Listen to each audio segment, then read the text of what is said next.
It looks to me like with this kind of a management, this no catch, no keep management this lake's had, there ought to be the potential here, especially with the Florida genetics and the fish, to produce some really big fish over the next 2 or 3 years. It's a pretty exciting prospect, really.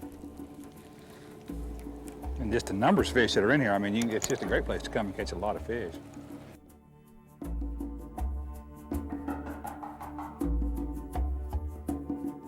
You didn't have any trouble finding that in all that space, did you? No, not at all.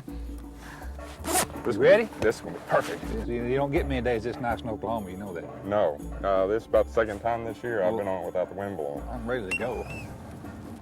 We can go do this. Golly, I bet they're biting. You won't throw a spinnerbait, will you? Not bad.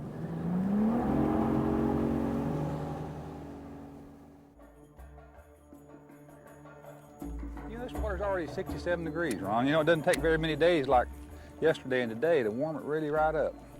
These fish ought to be getting piled up right on the bank. Yeah, it was, what, in the low 50s just a week ago. Yeah, but with the 90-degree days like yesterday, doesn't take long for that surface temperature to come on up, and with the moon getting full in another week, fish really ought to be getting on the banks to spawn. We probably catch some dickens out of them today. I don't like to make predictions, but we're gonna catch them. I like the wee part. Me and this mouse I have in my pocket.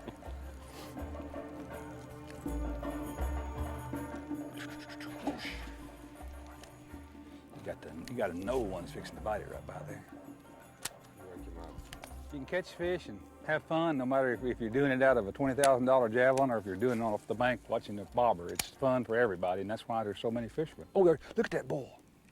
One under my bait. There he is. Did I make him bite or not? I guarantee it. You'll be back to topwater fishing in a minute. I know it. He got hooks all over him.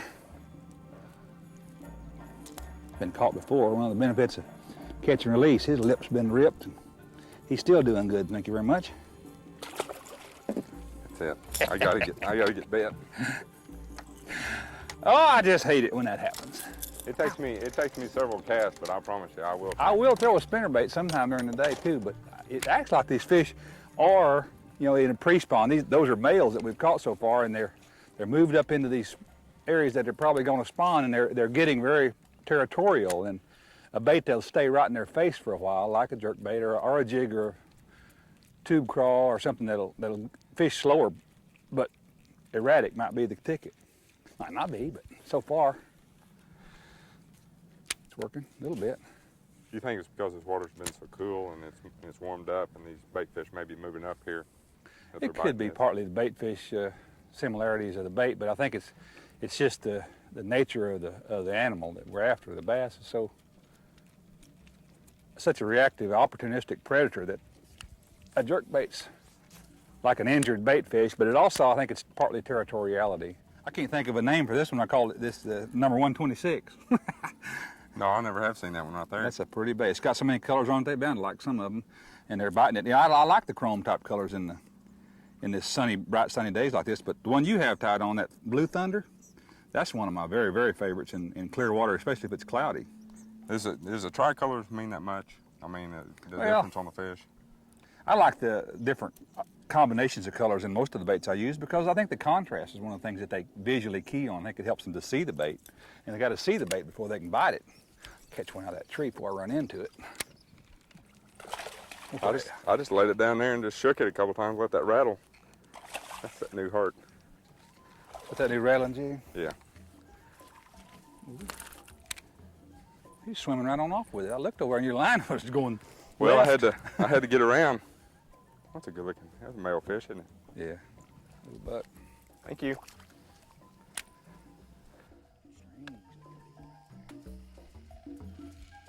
We having fun now? The wasp nest hunting then, all right? We're getting in on. Let that limb get my rod there, will you? Yeah, but that's up on the bank. You want to get up there and walk through the chairs and ticks to get up there? If it'll catch fish, I will. Whatever it takes.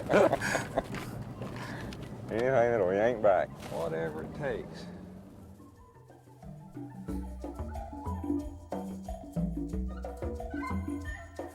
What teach me to shoot my mouth off on it. You told me Tell you to not, throw in there. not to forget. Teach me. Oh, that's a big fish way acting. Well, I guarantee it, I did too. Supposed to be big when they bite that big worm. I believe. I think they're really pretty. Boy, that's a pretty fish. Mm-hmm. They're all pretty. Thank you. They're all pretty, just some are bigger than others. You tried to get Some me are back, bigger didn't than he? others, that's all. He tried to get me back, get me wet. Baby. The baby. There you go. Itty bitty. Really? Well, they all got to start little sometime. They can't all be big immediately. In fishing different kinds of baits, there is a general all-purpose kind of a rod that you can do a lot of different things with, but really to maximize your efficiency, Ron, I think it's better to have a rod for flipping, a rod for spinner baits. I use a 7-foot rod for spinner baits. I use the shorter rods. About the only time I use a shorter rod is from using like a topwater bait, like the jerk bait or some other kind of topwater bait, so you can hold your rod tip down and make the bait work properly. But different rods do different jobs better. And if you really want to maximize your catch, I think it's better to have several different types of rods to do different jobs. Like a mechanic has a lot of wrenches. I like to have a lot of rods and reels. They're just tools to do different jobs. I think a long rod when you're flipping into heavy cover is very important. Because you just can't flip with a 5.5-foot rod. You can't swing the bait out like you can with the longer rod. And the heaviness of it, is what has the backbone to get the fish out. Not going to use it. Not going to use a big rod. You really don't even need to use heavy line. And obviously, in these kind of places, you have to use a pretty heavy line to have a chance to get a big fish out of there. But that does it for me. I'm convinced now. I just had my jig in there, and he bit that worm, so I'm on the worm. I'm not that silly. Right now. Biting on him. You've been in a bad place? Yep. Thank you. That is a good in there. Good in there. Yeah, that'll work. You want me to get him? I haven't lipped one for you lately. Oh, he got off. Work. That made the day, didn't it? About 2.5 pounds, isn't it? Yeah, please. Big bait, big fish. Female looks like she's about done. Thank you, girl. She's already found out, hasn't she? Looks like it. And that's why this fishing's so tough today. Once the fish kind of get spawned out a little bit, they tend to get really tough. And that seems like that's what's happened to us. We caught them real good for a little while early this morning, and now that the sun's up high, it's been hard to get a bite lately. Wait a minute, let me see it. Where you put, wait, hold, let me see that bait. Well, that's one of them big power worms, isn't it? Berkeley power worm? Like a big old purple snake. No wonder that's catching fish.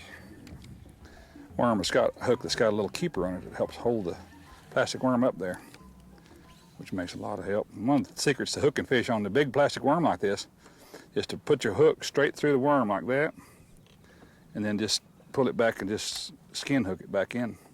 A little bit of the soft plastic, then it doesn't have as much of the plastic to come through to get to the fish. Bush right there, Ron. Not. Scared me. You didn't believe that? Not even for a split second? Yeah, I believed it. Look at the teeth marks on my brass sinker. It's a brass sinker now. I mean, he had to have some real teeth to get a grip on that brass That was a good sinker. fish.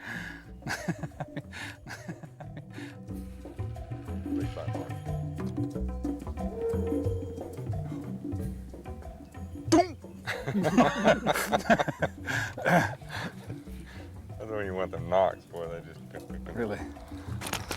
Look at you. Oh, pitiful. I wouldn't even have jerked. Especially on a good spinnerbait like that, hard throw off and you catch a dink.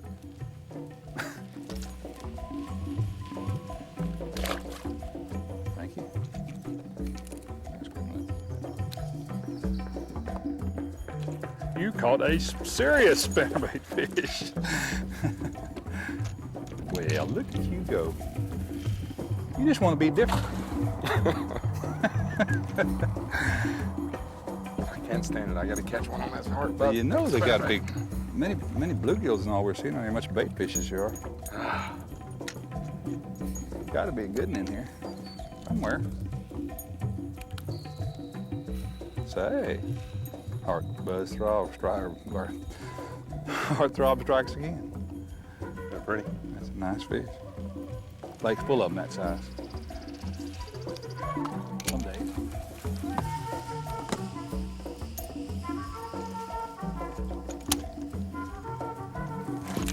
Oh, look at that.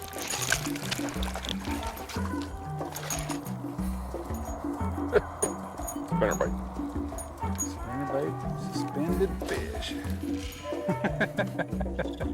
He done messed around and caught you another one. Yes, on a spinnerbait. Like he's been on the bed. This is it. Hit that hole. Get in that. Make that good cast. That's a worthwhile goal, but your bottom line goal should be to put a fish on it this cast. What you're saying is, if you don't feel like you're getting Like that. bit, bullet. Hi, guy. Look at there. If you give me the right bait, I'd catch one. Well, you've been chasing. Looks like he's been working hard at spawning, hasn't he? Yeah. Yeah, it's getting late, Ron. We've had a pretty good day. They didn't bite like I thought they might, but it wasn't bad. Put that back. Let's go back to its babies. Go back, make babies. Yeah, we figured out 2 different ways to catch fish. We caught them early this morning on that topwater, the thunder stick, and then you figured out that they wanted a big worm better than they did a jig. So I don't know why they wouldn't hit a and, jig. you know, I think that's some of the better parts of fishing is figuring out what it takes to catch fish on any given day, and that's one of what really trips my trigger about going fishing. I think is trying to solve that puzzle on a different day. It would be no fun if you just caught them every time you cast it. Well, I'd take it for a little while. It'd be One called more. I'm catching. gonna make one more cast. It'd be called catching. It'd be called fishing.